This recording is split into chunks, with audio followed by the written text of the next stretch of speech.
بسم اللہ الرحمن الرحیم۔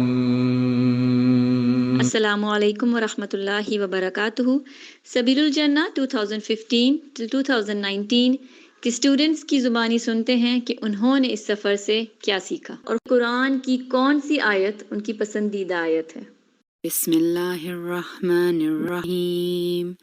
احسب الناس ان يتركوا ان يقولوا آمنا وهم لا يفتنون.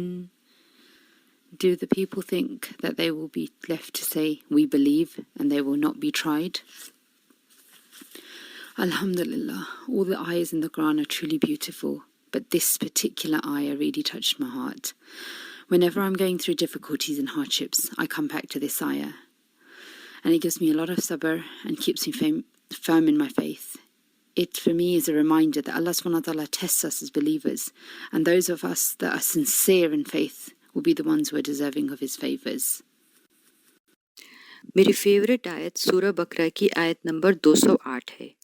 اس آیت میں اللہ تعالیٰ ایمان والوں کو پوری طرح سے دین میں داخل ہونے کے لیے کہہ رہے ہیں، کافروں کو نہیں، اور اس بات نے میرے دل پہ بہت گہرا اثر کیا اور میرے سارے کنفیوژن دور کر کے مجھے دین کے راستے پر فوکس کر دیا ہے۔ اس وجہ سے زندگی کافی سلجھ گئی ہے۔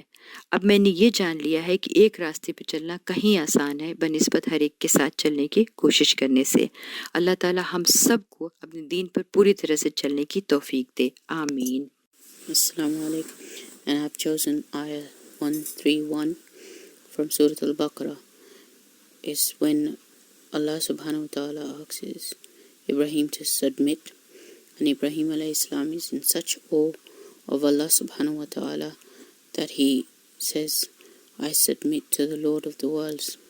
السلام علیکم ورحمۃ اللہ وبرکاتہ۔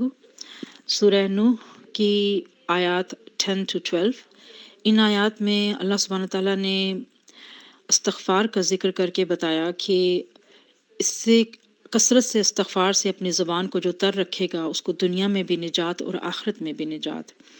استغفار کرنے سے 5 انعامات کا ذکر کیا گیا، جس میں سب سے پہلے کہ وہ بخش دے گا، نمبر 2 بارشیں برسائے گا، نمبر 3 مدد دے گا مالوں سے، نمبر 4 وہ اولاد کی نعمت دے گا، نمبر 5 وہ باغات کی نعمت دے گا۔ آپ بازار سے کتنا بھی فروٹ لے کے آئیں لیکن وہ خراب ہو جاتا ہے، لیکن وہاں پہ آپ باغات کے مالک ہوں گے۔ ما لکم لا ترجون للہ وقارا، کوسچن مارک، تمہیں یقین نہیں آتا؟ اللہ اکبر۔ بسم اللہ الرحمن الرحیم۔ سورہ کہف کی آیت نمبر 46۔ اس آیت میں اللہ تعالیٰ نے ارشاد فرمایا ہے کہ مال اور اولاد اللہ تعالیٰ نے اس دنیا میں ہمیں اس لیے دیے ہیں کہ ہم ان کو اللہ کے راستے میں استعمال کریں، تاکہ ہمارے جانے کے بعد ہمارے لیے یہ صدقہ جاریہ بنے، اور یہی ایسی نیکیاں ہیں جن سے بہتر ثواب کی امید کی جا سکتی ہے۔ جزاک اللہ خیر۔ اعوذ باللہ من الشیطان الرجیم، بسم اللہ الرحمن الرحیم۔ هل جزاء الاحسان الا الاحسان۔ اپنی فیوریٹ آیت رحمان کی آیت نمبر 60 کی تلاوت کیے، جس میں اللہ سبحانہ و تعالیٰ فرماتے ہیں احسان کا بدلہ احسان کے سوا اور کیا ہو سکتا ہے۔ ایک دن میں نے اپنے بیٹے سے پوچھا، میں آپ کے لیے بہت دعا کرتی ہوں، کیا آپ بھی میرے لیے دعا کرتے ہیں؟ تو میرے بیٹے نے جواب دیا، ماما میں ہمیشہ اللہ سبحانہ و تعالیٰ سے دعا کرتا ہوں، یا اللہ میری ماما کو صدیقین میں شامل فرما۔ تو پھر مجھے اس آیت کا مفہوم اچھی طرح سمجھ میں آ گیا۔ هل جزاء الاحسان الا الاحسان، نیکی کا بدلہ نیکی کے سوا اور کیا ہو سکتا ہے۔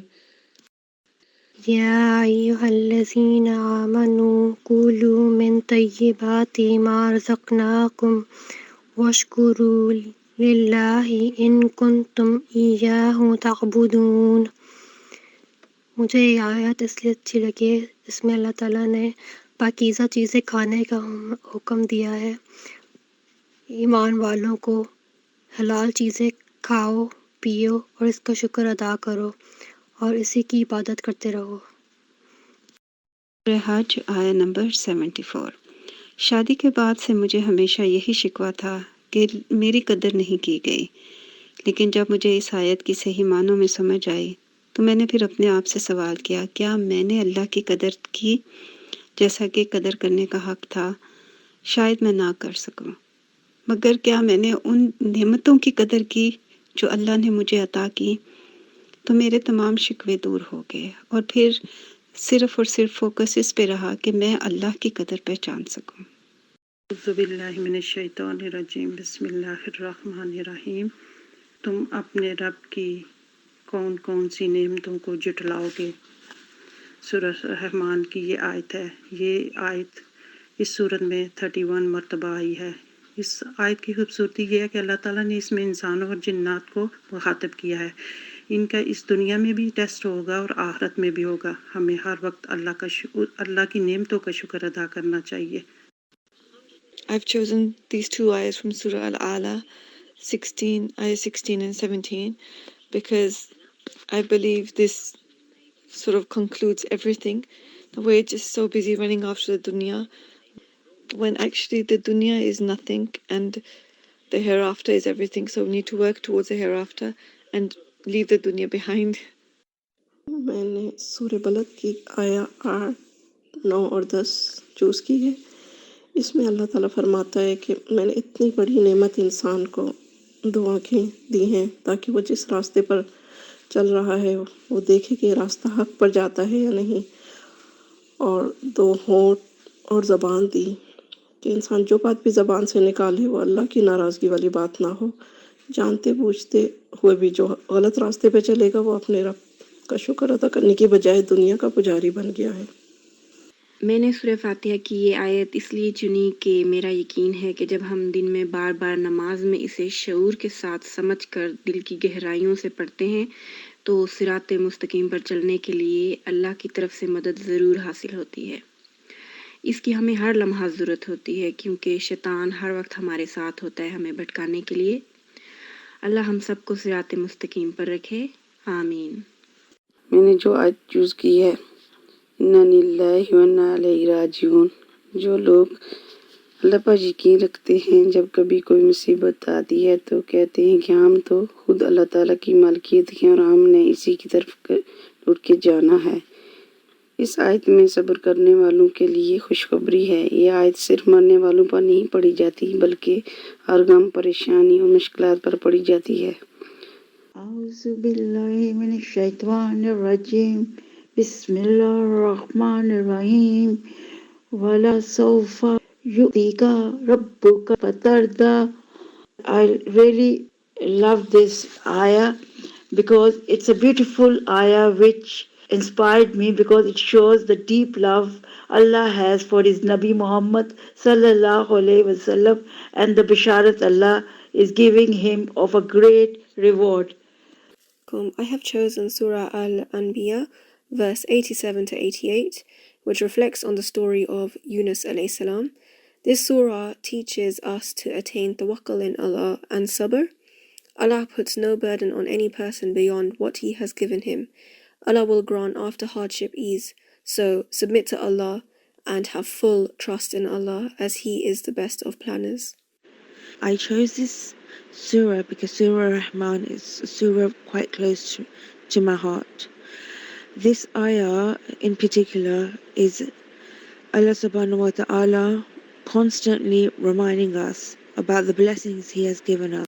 إِنَّ اللَّهَ لَيُغَيِّرُ مَا بِقَوْمٍ حَتَّى يُغَيِّرُوا مَا بِأَنفُسِهِمْ۔ بے شک اللہ سبحانہ و تعالیٰ نہیں بدلتا کسی قوم کی حالت جب تک وہ خود اس سے نہ بدلیں جو ان کے دلوں میں ہے۔ یہ آیت مجھے بہت پسند ہے کیونکہ اس میں پوری قوم کے لیے ایک میسیج ہے کہ اگر آپ چاہتے ہیں کہ آپ کے حالات بدلیں تو سب سے پہلے آپ کو اپنے اندر تبدیلی لانی پڑے گی۔ اللہ سبحانہ و تعالیٰ کی نافرمانی چھوڑ کر اس کی طرف خالص ہو کر رجوع کرنا ہوگا اور نبی پاک صلی اللہ علیہ وسلم کے بتائے ہوئے طریقوں پر عمل کرنا ہوگا، تو یقیناً انشاءاللہ اللہ تعالیٰ کی طرف سے مدد آئے گی اور اللہ تعالیٰ آپ کے حالات بدل دیں گے۔ قُلْ هُوَ الَّذِي أَنشَأَكُمْ وَجَعَلَ لَكُمُ السَّمْعَ وَالْأَبْصَارَ وَالْأَفْئِدَةَ قَلِيلًا مَا تَشْكُرُونَ۔ یہ آیت مجھے اس لیے پسند ہے کہ اس میں اللہ تعالیٰ نے ذکر کیا ہے کہ میں نے تمہیں پیدا کیا، تمہارے لیے کان، آنکھ اور دل بنائے، لیکن تم بہت کم ہو جو شکر کرتے ہو۔ وَمَا الْحَيَاةُ الدُّنْيَا إِلَّا لَعِبٌ وَلَهْوٌ وَلَلدَّارُ الْآخِرَةُ خَيْرٌ لِّلَّذِينَ يَتَّقُونَ